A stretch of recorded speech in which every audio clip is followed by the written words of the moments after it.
आजच्या बिग बॉसच्या एपिसोडमध्ये ना खूप सुंदर टास्क होता. मतलब 25 लाख रुपयाची प्राइज मनी आहे जे विजेता होणार आणि त्यांना एक सुंदर टास्क दिलेला होता की हे प्राइज मनी तुम्हाला वाचवायची आहे आणि खूप सुंदर टास्क होता.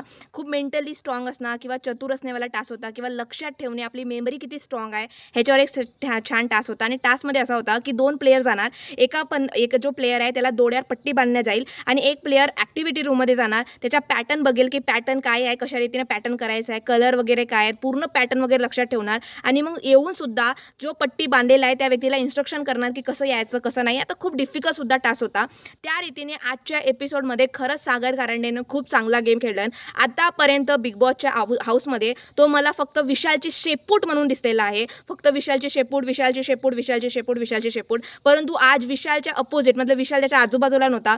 विशालसोबत त्यांनी खेळलं नाही, राकेशसोबत त्यांनी गेम खेळलं. त्याची इंडिव्हिज्युअल पर्सनॅलिटी किंवा तो किती चतुर आहे किंवा किती हुशार आहे किंवा चांगल्या रीतीने गेम त्यांनी खेळलं. त्याच्या आधी 3 फेऱ्या झाल्या होत्या आणि तिन्ही फेऱ्यामध्ये सर्वांनी तो गेम हारला. सर्व प्राइज मनी 0 झालेली होती. परंतु फक्त सागर कारंडेने खूप चांगल्या रीतीने चतुराईने तो गेम परफॉर्म केला आणि खूप चांगल्या रीतीने तो गेम खेळला.